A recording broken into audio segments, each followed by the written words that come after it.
Hello and welcome once again to episode 50 of Code Completion. We are a group of iOS developers and educators hoping to share what we love most about development, Apple technology, and completing your code. My name is Dimitri and I'll be your host once again for this episode, and I'm joined today by my fellow completionists, Johnny. Hey everyone. Welcome back. And Spencer. Hey there. So before we get started, let's jump into our IndieAppSpotlight. So today we are checking out Pasty by Ivan Sapoznik and a Mac clipboard manager. So Pasty is a quick and powerful clipboard that saves everything you copy, so you can quickly access it anytime you need to. You can organize your clips into spaces, and those can be further organized. You can search through your library of clips and do so with speed in mind, since you use Command-Shift-V to bring up Pasty anytime you need to. Pasty is completely free to try and costs only $15 to unlock all its features for good, so please be sure to support Ivan and check it out today.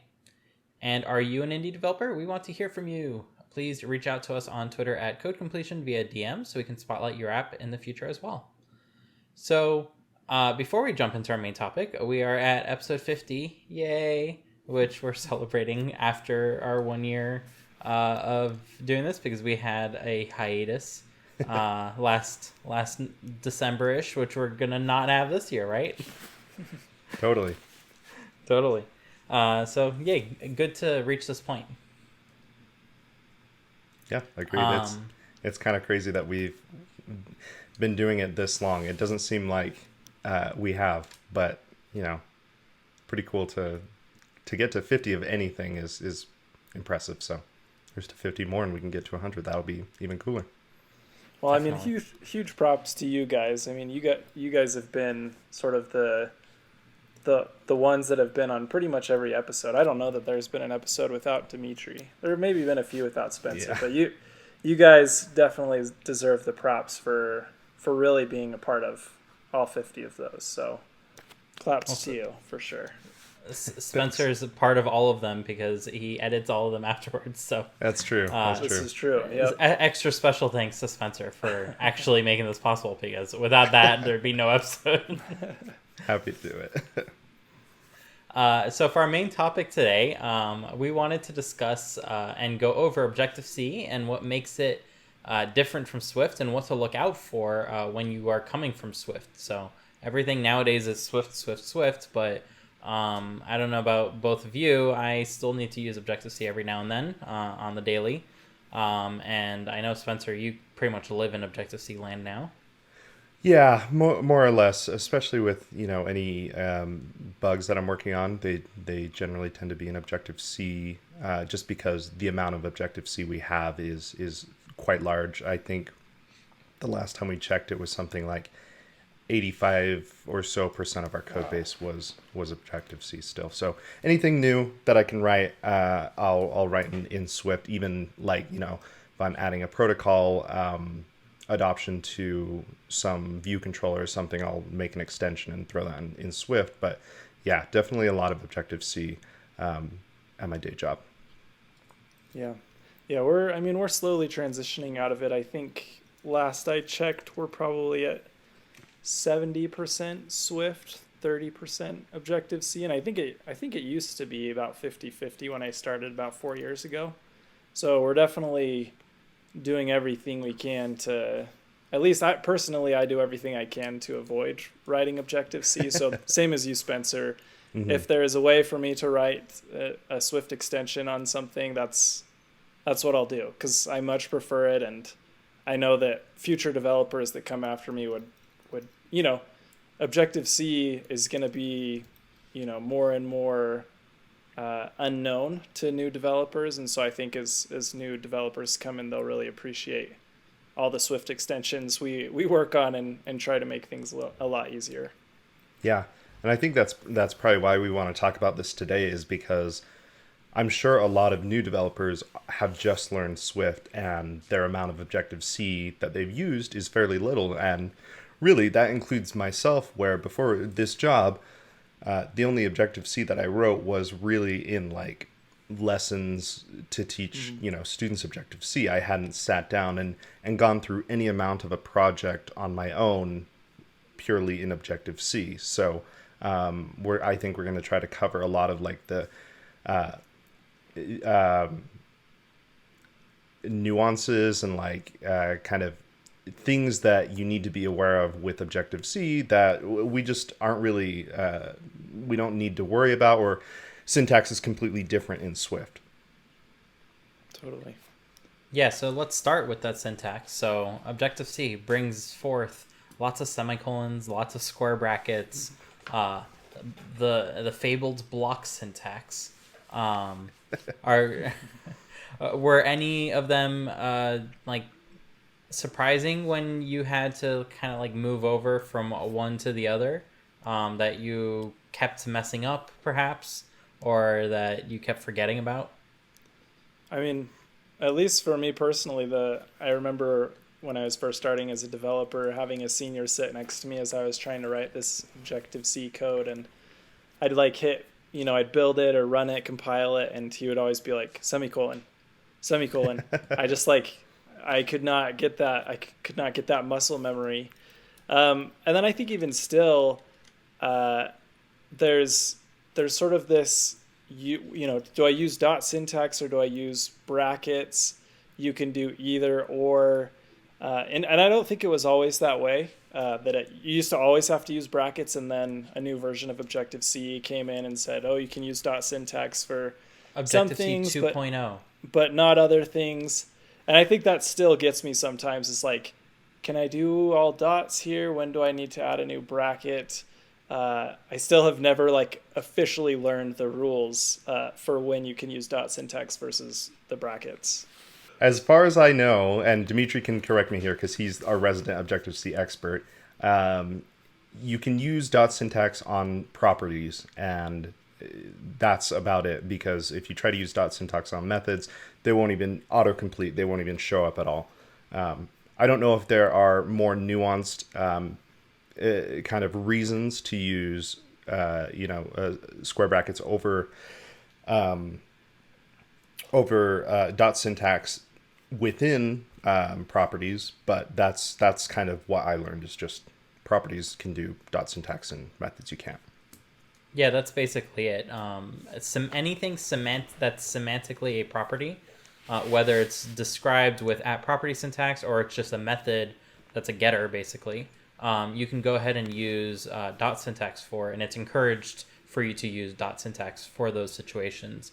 But as Spencer said, like there is nuance there in that any method that doesn't take any arguments can technically be called via dot syntax. But if your method does something, and it's not just fetching data, but it actually has side effects, you usually never want to use it with dot syntax. You want to preserve the bracket syntax for like sending messages for those situations, and then keep the variations that are free of side effects, meaning you aren't changing other pieces of code unintentionally or other data unintentionally by calling it. You'll want to use dot syntax for those. Today I learned. Thanks. I'm sure I'll be doing a lot of that today.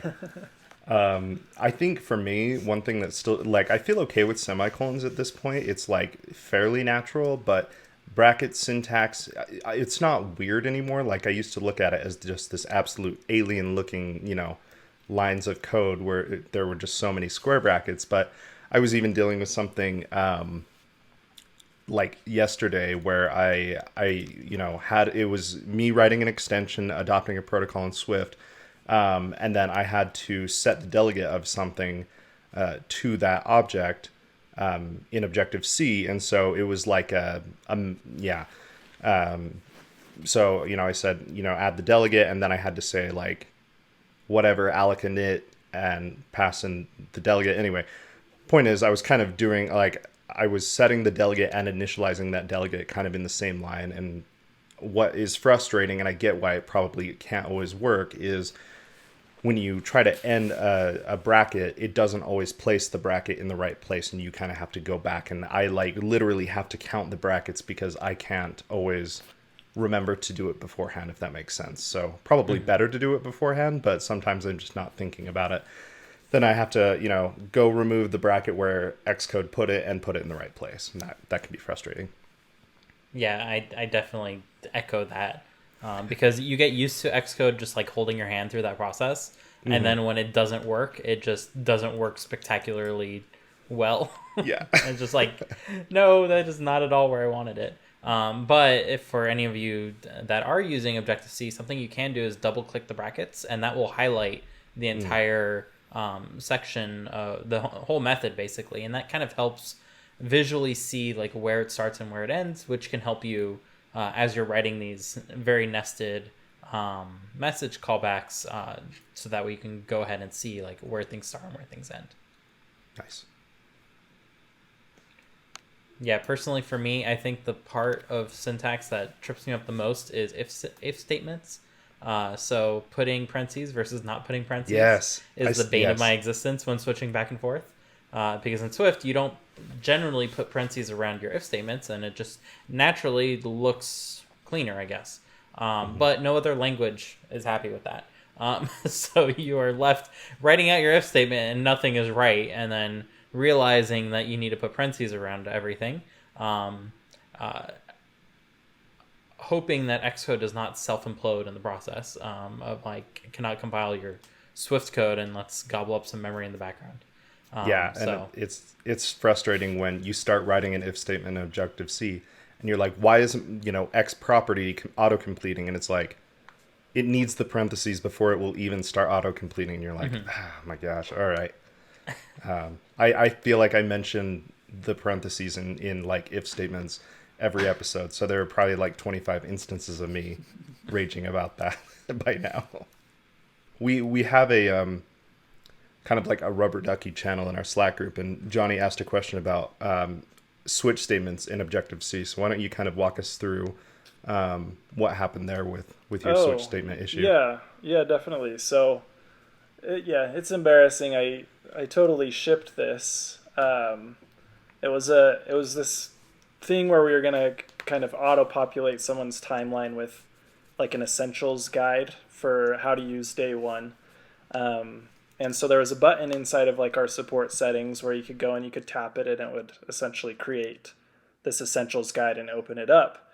The problem was the switch statement that we were using, it was an Objective-C, so I didn't think much of it when I went in to add a new case. It's like, hey, when the user taps on this index path, do this, right? Add this essentials guide.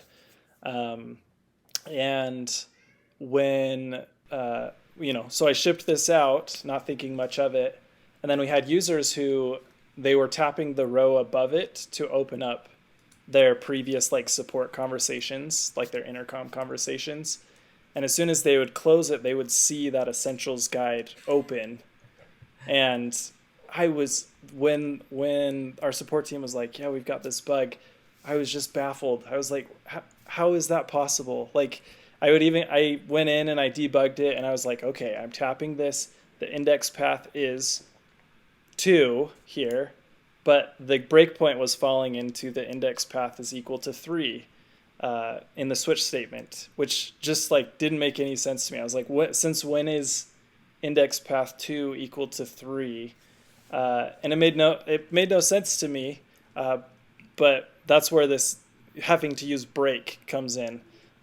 Is that I was just missing a break statement to essentially say, hey, don't, call this method on this index path and then continue. And I think I still don't really understand why, like if you do have a conditional statement where you're saying only go onto this path if the index path is 3, I'm still kind of, not clear to me why it falls into that, why it was falling into the index path is equal to 3 condition. Yeah, so when you mentioned that, like, why does Objective-C think that 2 is equal to 3? I immediately thought of a situation where if you assigned 2 to a Boolean and you assigned 3 to a Boolean, those would both be equal, because they're technically both true, even though they're not the same value. And in memory, they're not the same value, but like in if statements, it could be a little weird. And I thought that was perhaps happening, but once you shared the code, then it immediately became obvious, because switch statements in Objective-C, or more accurately, Swift statements in C, they are not the same thing as switch statements in Swift. So if you kind of grew up with Swift as your one and only language, you have been spoiled by the enums and the switch statements that the language empowers you with, because they are truly amazing and game-changing, and they pretty much break your understanding of any other switch statement in any other language. Frankly, C has the worst implementation of a switch statement, especially when you use it from Objective-C. One, you cannot have multiple statements in a case. Like, it's just like a one statement kind of thing. You can't declare variables sometimes depending on the C dialect that you're using. It's every bit as messy as you can imagine. But the biggest downside of them is a switch statement is not a shortcut for an if, else if kind of conditional, where if you go into one of those and then that's it, you're not going to automatically fall through to the next case there. But with a switch statement, it's kind of designed by default to have a fall through behavior where you're going to jump to a specific case and then you're going to handle every case from that point forward unless you say break. And that behavior is ripe with misunderstanding and bugs. Let's go ahead and say. So you basically experienced it firsthand where you went to a previous, in this case, index path, and it automatically did that one and then continued to the following one because there was no break in between. And yeah, that's one of the big issues with switch statements in C specifically, is it will fall through automatically. You can do this in Swift if you use the fall through keyword, but you need to use that keyword because they found out very early on that this is going to be problematic for new learners of programming. So let's go ahead and nip this in the bud right away. Kind of like the same thing with the ++i and the I++ variations. Like, if you don't know what the difference between those two things are, never use that syntax, because you are going to get in trouble when you eventually do use it incorrectly.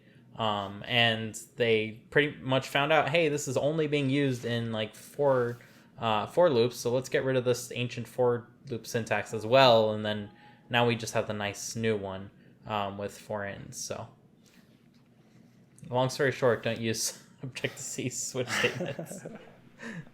Or if you do, make sure you put a break. Yeah, a break on every case. Yep.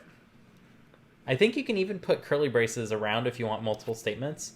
Like, you have to get creative once you want to use them for something a little bit more complicated than a very quick lookup table, because that's basically what it enables. Another thing that Objective-C handles very differently than Swift is nil messaging and optionals. So in Swift, you have to say this particular variable is an optional. It can be nil or it can be anything else. In Objective-C, everything is an optional, maybe. It's a little hard to quantify because it depends on what you're talking about. All objects are certainly optionals. They can always be nil. Nil meaning all zeros in the pointer address for the memory, like where it's referring to elsewhere where the object actually lives. It's either a number somewhere in memory or zero, nil. That said, a number can also be nil if it's equal to zero. That's the same thing in memory. You have an int. If it's all zeros, then it's nil. But it's also zero. So you can't have zero and nil at the same time. And that's actually something that is also confusing to people that are jumping from Swift to Objective-C. You might think, hey, I want to have an int and I want it to be optional. How can I describe that situation? Well, in Objective-C, they had to get very creative. There's ns not found, which is just a very large negative number for all intents and purposes. I think it's int max or something like that. And that represents a nil integer in a way. But it's not really nil. It's just a very big integer that you're never going to come across naturally. So they just decided to name that one not found, or ns not found. So anytime you're dealing with table views and stuff like that, you'll hit that one. But when it comes down to using the actual an int and you want it to be an optional, there is another alternative, and that's use ns number. Ns number being an object, meaning it can have all zeros for its pointer and not represent anything. But ns number is not something that's easy to use. You can't add them and stuff like that. Not that you can do that easily with optionals anyways. So I don't know how much of a downgrade that is to go from that to an S number. Yeah, that's a good point.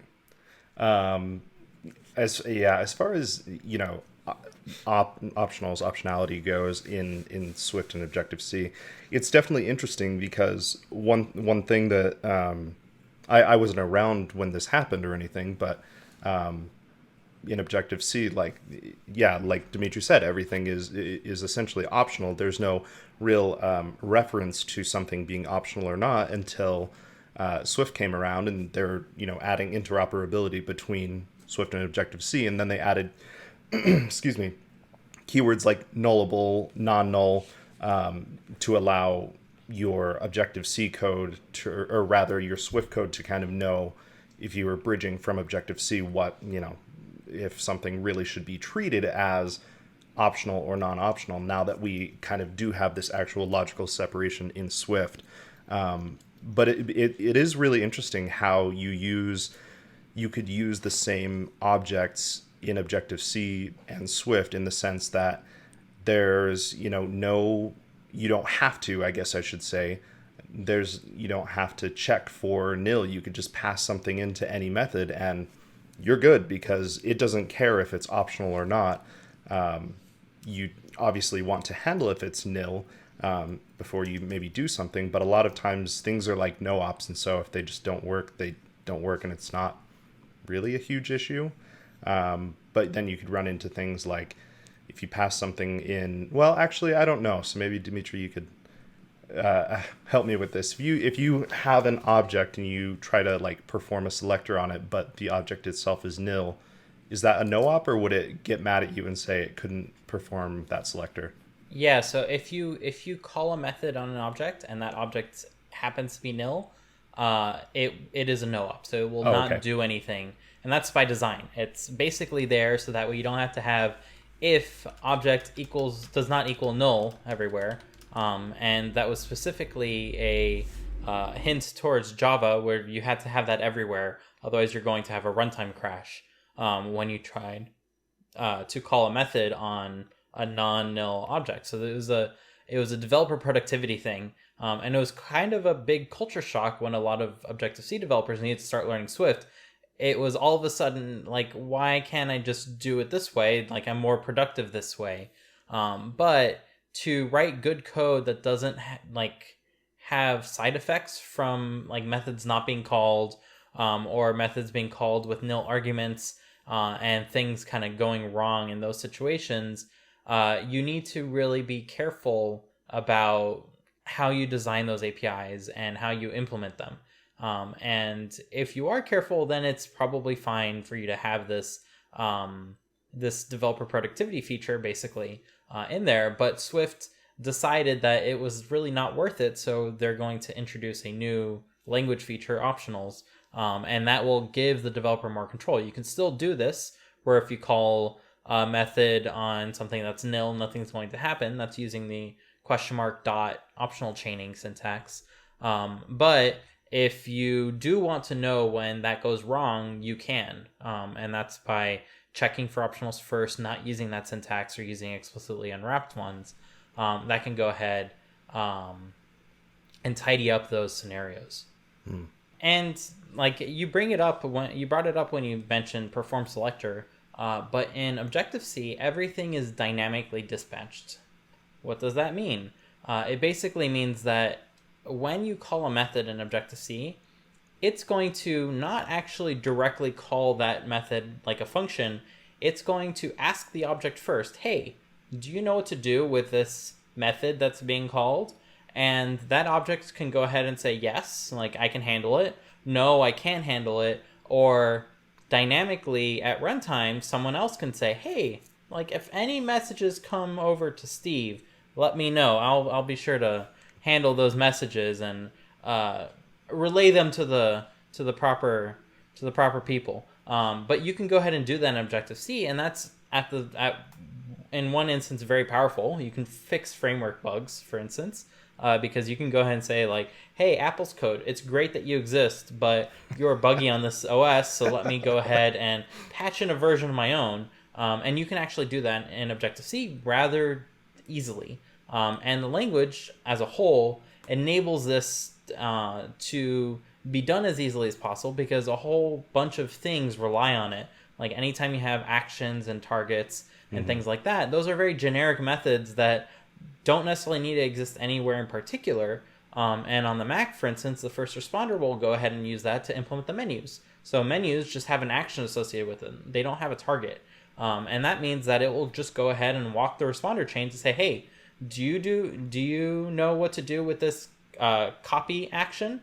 And then a view can say, no, I have no clue. But then it goes up to the super view and the super view and the view controller. And the view controller might say, hey, I know what to do with copy. And then it can go ahead and handle that. But if nothing knows what to do with copy, then copy will be grayed out automatically. So a lot of this kind of works for free by the nature of dynamic dispatch. But Swift does not have dynamic dispatch at all. In fact, most of Swift is what's called statically dispatched, meaning at compile time, if you say you want to call this method, it's going to go ahead and call that method directly, which is way faster than dynamic dispatch. But it doesn't have as much leeway as Objective-C does when it comes time to tweaking that behavior. Yeah. So I'm not sure if they're the same thing or not, but you mentioned like you could fix framework bugs. Is that like an instance of using Swizzling, or is it kind of separate when you want to, like, you're purposely swizzling a method, or maybe not purposely? So Swizzling would be to replace a method. Basically say, hey, this method that already exists, we're going to rename it into something else, and it will still be callable. But with the original name, let's go ahead and call my method instead. And that will be what's called whenever it gets called. You don't necessarily need to do Swizzling. You can just declare a category on NSObject, and then all objects have that method. And it's not well defined whether your method will be called or the one that's implemented by a subclass of something. Because now you've basically said, hey, this method now exists with my name. And that's why Apple says, hey, anytime you're writing categories, please prefix those. Because if you don't, they might just be reused elsewhere. Or at least the name might be reused, and that could cause all sorts of manner of problems. Yeah, are you able to, I guess, like swizzle a method on purpose that maybe is like an Apple-made method and have it go through review, or is that something they explicitly disallow? So they explicitly disallow any call to private API.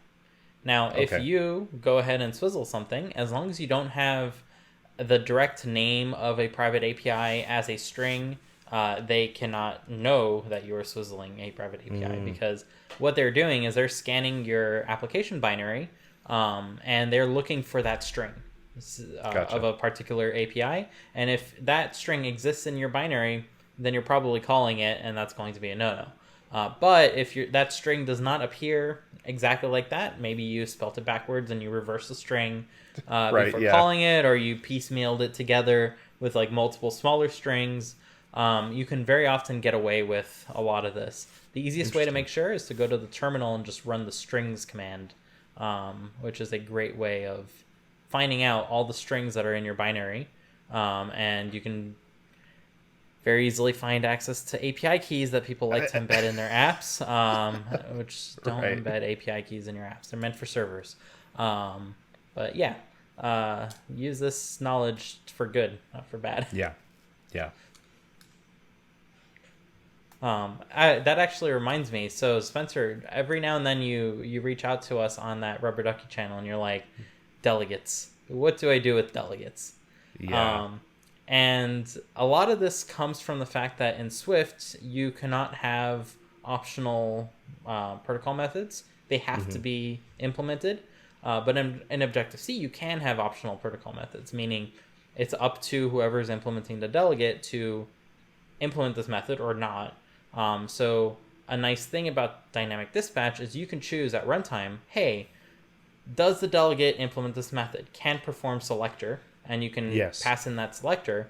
And then if it does, you can directly call that method. You can assume it exists, and nothing bad will happen.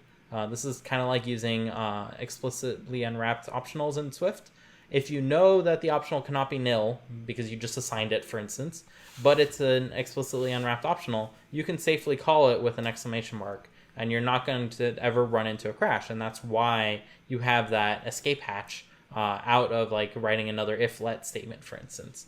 So in Objective-C, you can do the same thing. You can ask it if it performs a particular method, can perform selector, I think it's called.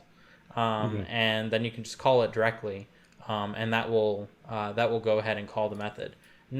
Try to never use perform selector directly.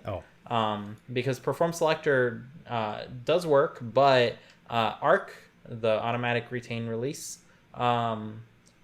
cannot make assumptions as far as how your arguments are being used or how the return method is being used, the return type is being used, and therefore that all kind of breaks down once you try to use it with arc enabled. So perform selector is, although still useful, not something that you should use in regular production code unless you're doing really hacky things with Swizzling and stuff like that. In which case, you've been bad at that point. Yeah, it's sort of related to this.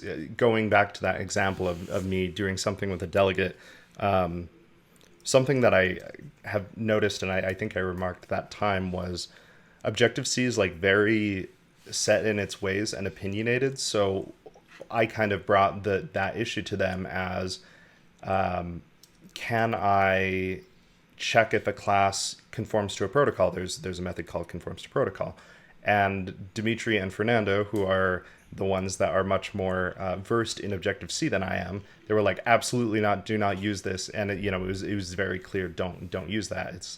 It's interesting to me that probably because of Objective-C being so mature and having been around so long, it is much more opinionated. And it's funny that there are like good APIs and bad APIs to use, and maybe it's just because we're in Swift land and like everything is nice and it all sort of works, that we don't really deal with that. But that is something that I find not frustrating, but maybe interesting, because there may be a couple, 3-4 ways to do something, and there's like an explicitly like, this is the way you should do it. It's not like it'll work okay anyway. Maybe there is a best solution in Swift, but it's like there are very explicit like, do not use this API type of things in Objective-C.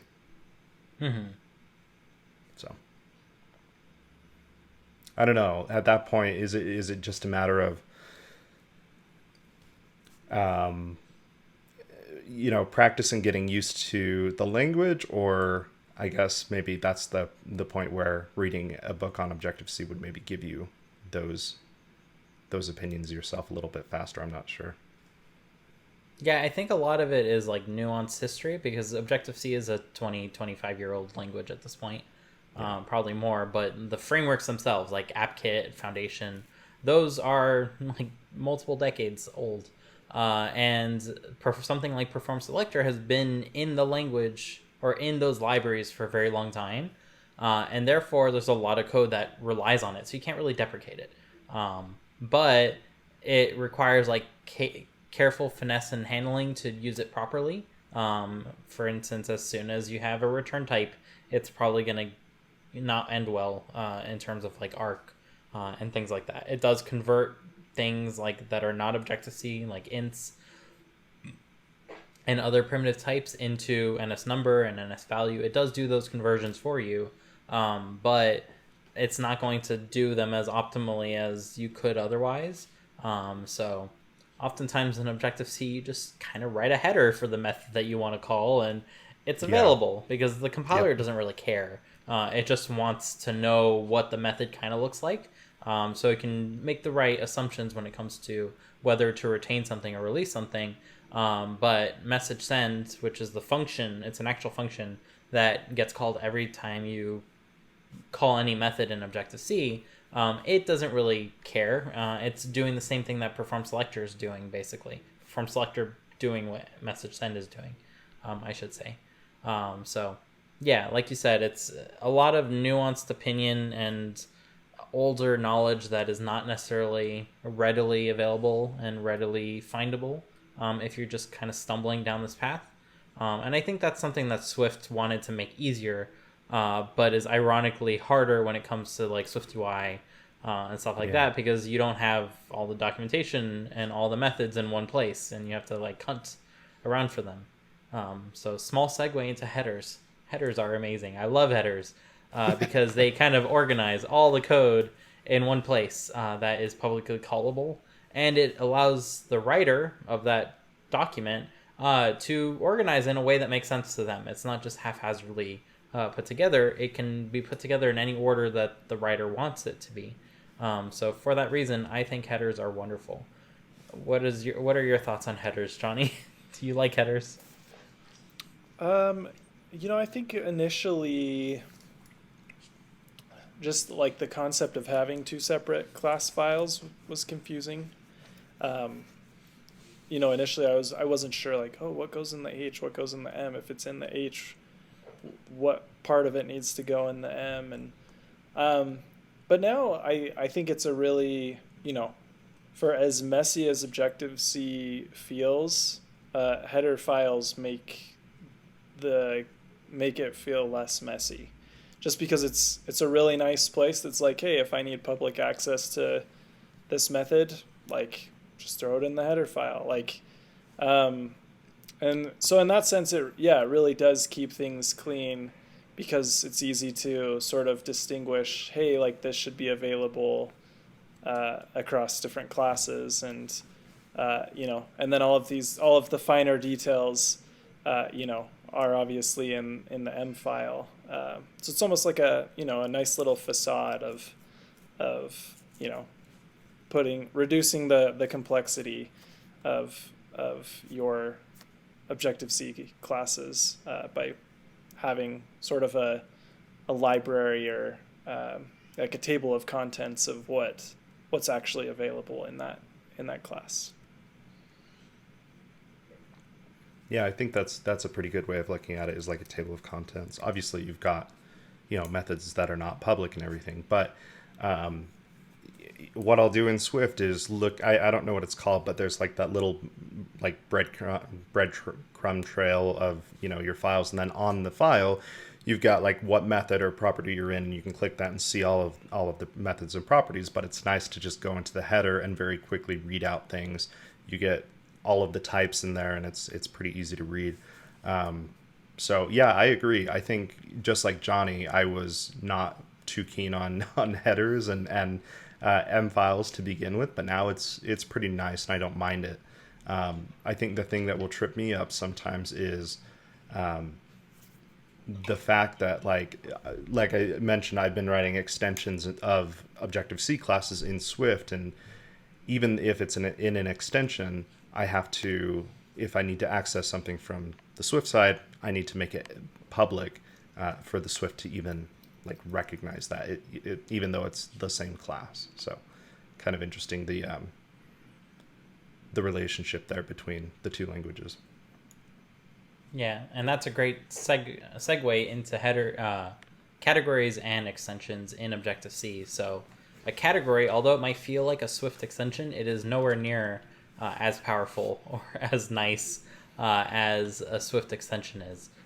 So in Swift, you can make an extension on pretty much anything and add functions and methods to that underlying type, so that way you can call those methods from anywhere. Since Swift is statically dispatched, basically the compiler is going to see, oh, your extension exists, I'm just going to call that method directly. You don't have to deal with any sort of inheritance with those and stuff like that. Whereas in Objective-C, when you declare a category on something, that is inserting dynamically that method into the method table that exists for that type. So if you have a category in NSObject, it exists on everything. And that's actually how delegate methods used to be declared. Like a UI table view, there wasn't a UI table view delegate, there's just UI table view, and it had a delegate property that was of type ID, meaning any NSObject.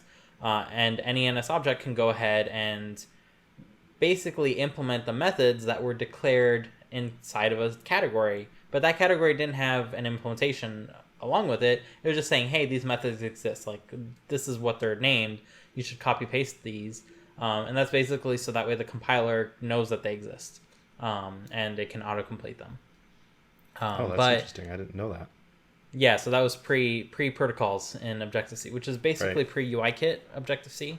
UIKit basically brought with it a lot of the protocol rewrites of the headers and everything, just so that way everything's a bit cleaner.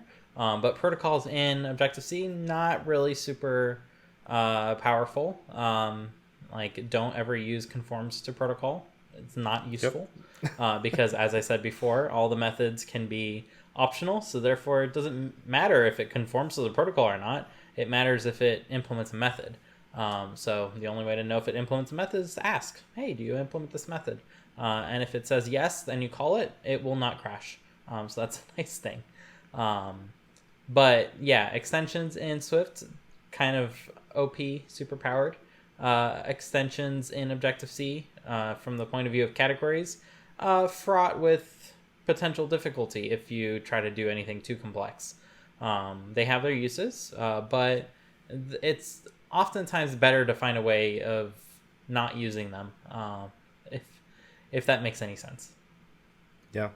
Are extensions in Objective-C implemented the same way, or are they not quite the same as under the hood as categories? So an extension in Objective-C is technically a category, a private category. So like the unnamed ones. Yeah, the unnamed ones. Right, okay. And the special thing about these is you can only have one of these on a type that you declared, like with an at interface within the same program or module. Because what the compiler will do is just basically glue together all the interface files that don't have category names, which means you can declare new instance variables in all of those as well. So that's super practical to kind of split up everything in between multiple files and stuff like that. As a rule, you can only declare your properties and instance variables in one place, but because it is in one place at the end of the compilation step, then it works out. Otherwise, you can't really declare new instance variables in categories. You can kind of do that via the runtime, so you can associate a value with an object at runtime, but in terms of actually doing it pre-runtime, you can't really do that for any object that you didn't declare yourself. Gotcha. So that's the big difference. And I think that kind of leads into being instance variables and stuff like that, structs. So in Objective-C, all classes are structs, just not in the stack. They're thrown away onto that thing called the heap, and you get a nice little reference pointer to them, so that way you can go ahead and use them. But structs do exist, and they are part of C, the C language. And if you want to use them, you need to use wacky C syntax to kind of name them, because C does not have like an opinion as far as how you should name your things. So you need to like name it twice. I never understood it. It makes no sense at all to me. Same thing goes for enums. Crazy town over there. Yeah. Gotta like name it 3 times, which I don't understand. Do either of you know what's up with that? Or it's just wild speculation? No. Luckily, I've never had to deal with structs directly in Objective-C.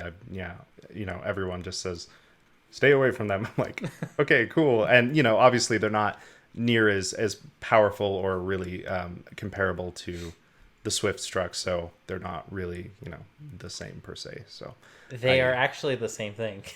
Are they? Yeah, so really? Memory layout wise, a Swift struct is the same thing as a C struct. Convenience wise, they're totally different. Like you can't have on C structs and stuff like that. But like intercompatibility wise, they are the exact same thing. I did not know that. Down to the padding and layout. And that's like purposely chosen so that way everything is intercompatible. But yeah, structs are just all their individual properties glued together as one memory thing. There's no metadata associated with it.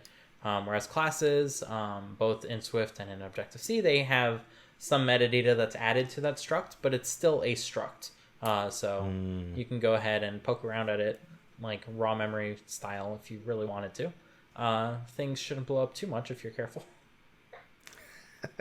All right, I stand corrected. That's cool to know. But yeah, in Objective-C, like you mentioned, they are kind of like stay away because you can't declare methods on them. So you need to declare functions. And therefore you need to have functions whose first argument is the object that you're trying to modify, which is basically how object-oriented programming was done before you had object-oriented languages. Like, it wasn't impossible. You just have to wrap your mind around it a slightly different way. And that's all Objective-C is the compiler taking shortcuts. So that way you can have object-oriented programming in a way that is like enabling fast app development. And that is something that Swift kind of embraced further. So it ratifies what a struct is as a value type, ratifies what a class is as a reference type, and makes that all one nice package that you can go ahead and use that doesn't have too much ambiguity between the two of them, but doesn't make one less powerful than the other in terms of like protocols and extensions and enabling methods and stuff like that. So I really like what Swift has, and that kind of shows Objective-C's age, that it doesn't have those things when you need to use them. Even basic things like did sets and stuff like that. It's all really convenient in Swift land. And really awkward in Objective-C. For instance, if you want to have a value type, you need to declare two classes, an immutable one and a mutable one. And that's what the Objective-C frameworks do with like string. You have NS string, NS mutable string, NS, I was going to say number, but there's no NS dictionary, mutable dictionary. Yeah, dictionary, mutable dictionary. Where Swift has like a really clean, hey, a dictionary is a value type. And with it comes a whole bunch of conveniences, like, hey, you can just copy a dictionary just by passing it to a different variable, and now you have two dictionaries. But they don't actually copy until you modify one of them, which is super neat. So good on Swift there. Watch out when you're using Objective-C. You need to manually say copy. Don't just assign it to a different variable and assume it's different. So this week's episode of Code Completion is brought to you by Not Pho. Tired of eating the same old meals time and time again? Consider Vietnamese food. You might already know pho, but there are a ton of other flavors specific to Vietnamese cuisine that are sadly not well known around the world.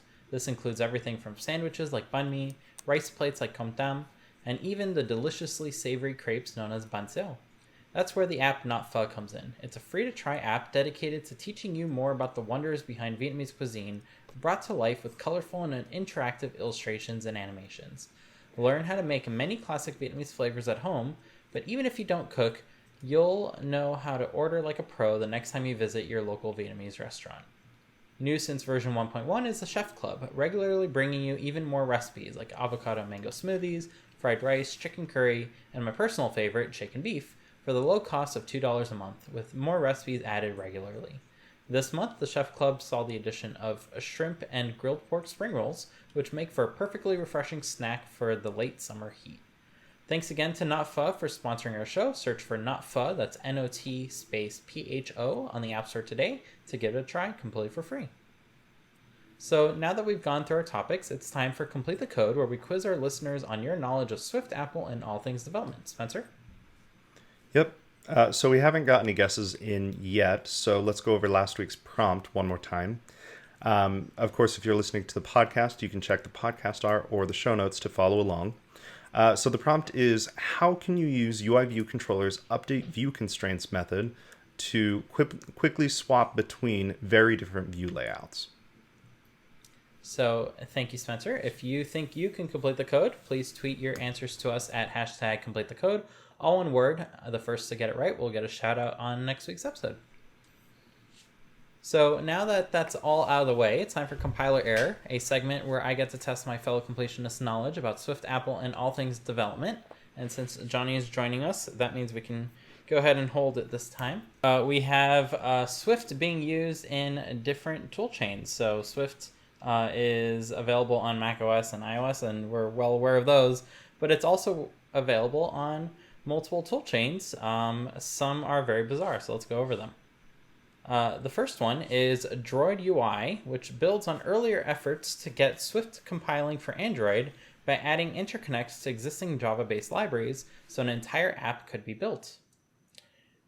Statement number 2, Project 1 is an attempt at implementing an x86 kernel completely in Swift that can run bare metal on Intel Macs and PCs. This is with like no operating system, just plain Swift. Statement number 3, Swift Embedded is a toolchain to compile Swift so it can run on a microcontroller directly with no host operating system. And statement number 4, Swift WASM, WebAssembly, is a toolchain allowing Swift code to be compiled to WebAssembly with full bridging to the DOM. So, Johnny, why don't you go first? Oh, I was looking forward to hearing Spencer's reasoning before you'd make me pick. You can enjoy that afterwards. I'm going to go with number 1. An excellent choice. Spencer? All right.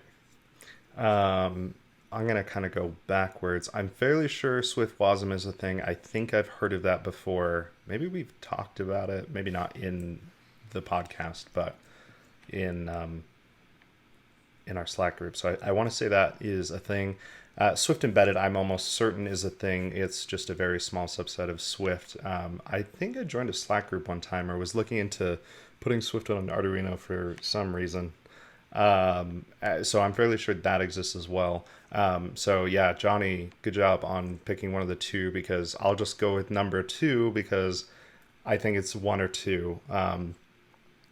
I think I would have gone with 2 anyway, just because Droid UI, like sort of linking it up to Java libraries sounds like something that is like somewhat reasonable, whereas implementing an entire kernel in Swift seems a little hardcore, and I don't even know if that's possible. So I'll go with number 2. Okay, so let's take these in reverse order since you both agree with number 4 being true. So going over it one more time, Swift WASM is a toolchain allowing Swift code to be compiled into WebAssembly with full bridging to the DOM, and both of you are completely correct that this is a real thing. So for those who don't know, you can compile like C++ code into something called WebAssembly, which will then run on any browser, and it will run quite a bit faster than JavaScript because it's already been optimized by your compiler. So the browser itself doesn't need to analyze your code in an attempt to make sure that it's going to be as fast as it can be. You just compile it ahead of time. You can take as long as you need to compile it, and then you have nice and optimized code that can just be loaded statically, like whenever the page loads. And you can definitely use most languages that plug into LLVM for this, but it requires a bit of extra support to properly connect up to everything. And Swift WASM brings all that support to Swift. So along with that, there's like Tokamak, which is a library to directly interact with JavaScript and to build out UIs using like a Swift UI kind of UI building system, which is super, super neat. So if the next time you want to play around with front-end single-page applications, then take a look at Swift WASM because it is actively developed and maintained. And I think like 10 days ago, it got a whole bunch of new stuff to their Tokamak stuff for all the new Swift UI stuff. So definitely worth checking out. Statement number 2. So Swift Embedded is a tool chain to compile Swift so it can run on a microcontroller directly with no host operating system. So both of you believe this one to be true, and it absolutely is. So this is for those Arduino kind of based similar systems. It's not Arduino specifically, but this particular project was a student thesis, I believe, and they got Swift compiling over to a microcontroller. It needs to be on a board with at least 2 megabytes of flash because Swift is still hefty. It's not necessarily optimized to be used in these embedded systems. For instance, it includes all the rules around Unicode, which you don't really need in that situation. So Swift Embedded tries to cut out a lot of that as much as it can, so Unicode still works, but capitalizing Unicode is just kind of a no-op for the most part. So a lot of optimizations like that were taken so that way the Swift libraries themselves get compiled down to 1 megabyte, which leaves the other megabyte for your code, which hopefully you can do something practical with. So good job so far. This leads into statement number 2. So Spencer, you believe this one to be false, and to go over it one more time, Project 1 is an attempt at implementing an x86 kernel completely in Swift that can run bare metal on Intel Macs and PCs. And this is basically the same thing as Swift Embedded, if you think about it. Just instead of an embedded microcontroller, it's an Intel microcontroller. Not really a microcontroller at that point, but it is just as possible. So this one is also true. Sorry, Spencer. And it's pretty cool. It's basically, if you want to compile Swift down to just here's a ROM and have that ROM be loaded up into memory, then it will work without any existing kernel that's supporting it. So basically it becomes a kernel itself. Cool. So that is absolutely true, which brings us to statement number 1, which is completely fabricated on my part. So good job, Johnny, for sussing that out. And Droid UI, it does not exist. Although you can get Swift compiling on Android, there is no intercompatibility with the Java libraries that come on Android, which are completely necessary if you want to build a UI and do anything, pretty much. So it's not yet possible to build like full-featured apps for Android, but just like you wouldn't be able to full-featured app with Rust, you can still build out a component of your app using Swift and interop with that using C function names and stuff like that. Most libraries, they're oftentimes written in C++, but you have a C interop header that allows you to access all the functionality there.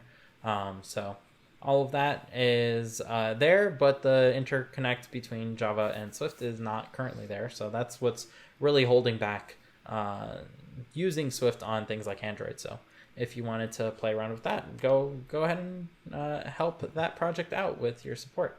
I'm sure it will be very much appreciated. So good job, Johnny. Cool. Oh, thank goodness. I never get these right. So as always, I want to personally thank everyone for listening in this week. Please be sure to follow us on Twitter at Code Completion to know when new episodes get released. And feel free to tweet at us if there's ever a topic you'd like for us to dig into. Most importantly, as a small podcast, please be sure to share this with your friends and family who are also interested in any part of the process of app development. It's your support that enables us to continue doing this, and we hope to grow a healthy community around everything we discuss. Once again, I want to give my thanks to Johnny, who is at Johnny D. Hicks, that's JohnnyDhicks on Twitter. Spencer, who is at Spencer C. Curtis, that's SpencerCurtis on Twitter, for joining me this week. My name, once again, is Dimitri. You can find me at Dimitri Buñuel, that's DIMITRIBOUNIOL, and we'll see you all next week. Bye. Thanks, everyone. So, Johnny, how was your watch buying experience? Oh, man. Well, my youngest daughter woke up at 4:50 crying, so I had to go get her a bottle. And by the point I got back into bed, I was like, well, my alarm's going off in 50 minutes to pre-order, so I might as well just stay awake. So I've been up since 4:50 this morning. I did get a little bit more sleep after pre-orders, but yeah, it was an early morning. So I hadn't ordered a watch since the Series 4, so it's been about 3 years. And since that time, they've given you the ability to sort of customize the watch band that you want, which I wasn't super aware of. So again, I guess going back, like this whole experience has been really awkward. I mean, we had the event last month. They said Apple Watches were coming sometime in the fall. And then last week, I think it was John Prosser who said it's happening next week. And then It's Apple the fall. confirmed shortly thereafter. But then there was like nothing on the Apple Store app that indicated that pre-orders were taking place. You could see that you could pre-order the watch on just apple.com, but the Apple Store app, if you went to Apple Watch, it just said Series 6 or the Apple Watch SE. Like there was no indication that a Series 7 was coming, or for people like us who actually watch the events, we're well aware sort of what this product release cycle is. But some random Joe person could have gotten onto the Apple Store last night and ordered themselves a Series 6 and been none the wiser that the Series 7 was going to come out in 12 hours, right? Like, got to make those extra $100 in profit. Apple's got to get rid of the rest of their Series 6. Anyway, so we finally heard, again, John Prosser again said what the prices would be, because nobody knew what the prices were going to be. Nobody knew what the configurations, what color bands you would have. Like, all of that had to take place during pre-orders, which is usually a time when you want to like have your cart done and check out like as fast as you can. So this morning I get on and they have their like our design watches, which I didn't think anything of, that was like, okay, so you can get the green watch with the solo loop, which is just like this, or I guess it's like the sport solo loop. And I was like, I don't want that. Like that one, you have to measure your wrist size and order like a size 1 through 9. Just like, I want just the normal sport band, but it didn't look like you could get that. And then even with like the styles that they pick out for each of the different watches, there was so like I said, the green one only had the solo loop, or it had the fancy leather one that's like $50 more. And I thought that those were the only options. Like if I wanted a green watch, I had to get either the solo loop or the leather, and was like, I don't want either of those. Like, just let me, So anyway, I didn't, again, I picked out the styles that apparently Apple sets. And what's even funny is that with all of the different color configurations, there were some that you would select a color and it would say, oh, well, this is only available in the 41 millimeter, not the 45. Or you would select a different color and it would just say unavailable. Like you couldn't even add it to your cart. And this is all during pre-orders, like 2 minutes after it opened. So I don't think that those color configurations were sold out. I think it was just like, this is coming at some point. Like it just, the whole experience was so awkward. Clearly, so I ended up had needed to buy like a Series 5 and a 6 in between, so you'd be up to date on all these new practices, right? Sure. Yeah. So it wasn't clear to me. So I ordered 2 watches that I was like, well, I like the watch component of it. I don't really like the bands, but these are my only options. And then when I was no longer under the pressure of like hurrying and getting my pre-order in, I was like, okay, what's going on here? And then I go in and I could see like, oh, create your own style. And all of a sudden you have access to hundreds of different watch bands, right, that you can add. And I was like, what? This was not clear. I mean, I know I woke up at 4:50, but it was not clear to me that was the case. So I ended up having 2 orders, one with 2 watches that I didn't really want, and then another with like exactly what I wanted. But again, the whole thing was so weird of just like, this band's only available for a 41 millimeter for no good reason, and this color is not available. And it's like, well, then don't have it. Like, people are wasting time going through trying to like configure and pick colors. It's like, if you don't have it, if you literally can't even pre-order it, then don't have it as an option. Like, I don't know. It was just, It was the weirdest product launch I've ever pre-ordered for. And yeah, anyway, watches, at least one of the watches comes next Friday, and then my Apple Watch doesn't come. So my wife's comes next Friday, and then mine comes at the end of October. So not too bad. But it was not a fun morning. I was just stressed all morning. I think the weirdest part about that is just the lack of like you mentioned, someone could literally order a Series 6 yesterday and just not even know that it was a thing if they're not following it. Like, it's super bizarre to me that they didn't have any like, hey, we're gonna have pre-orders up, or here's the preview for this, just so you could see like available this day or available to pre-order this day. Super weird. And it sounds like the ordering experience was just not great either, so that's a bummer. I feel like this whole series of watch is just not what they were planning for. I'm sure. I feel like the rumors were somewhat true of they were probably planning on a completely different tooled watch with flat sides or something, where probably just due to what's going on in the world, they couldn't get it, and they just like backpedaled a little bit and said, okay, we'll settle for this as maybe an intermediary or something, is my guess at least. I think it's really amazing that a lot of models slipped to January delivery for the watches, which is just a little really? bit frightening considering like they had to push the release by a week or so apart from the iPhone, and now it's just like unavailable. So I did not know that. if you did That's not order a crazy. watch, I'm sorry. If you listen to this, it might be way too late. Yeah. Yeah, so I don't know. The whole product was weird, and even the rumors of it having flat sides, and then during like the big reveal, it was like, nope, it's exactly the same. Like, I don't It's think more those round. rumors had any basis, in all yeah. honesty.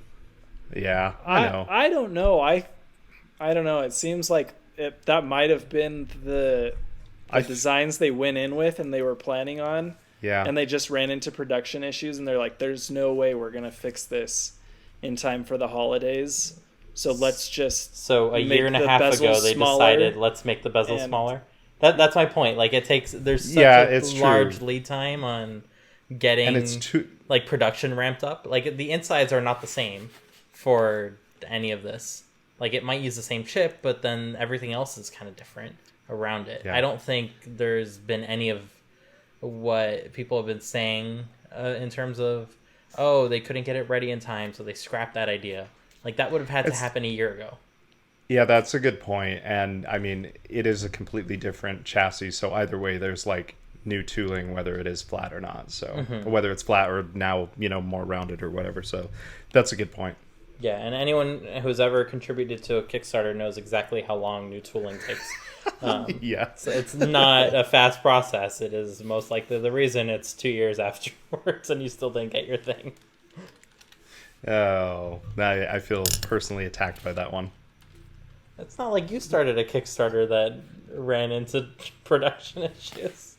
No, but I contributed to one like 3 years ago and I still haven't got it. So It reminds me, there was a company that was making masks because of COVID, but it had little LEDs on the inside of it, so it would talk.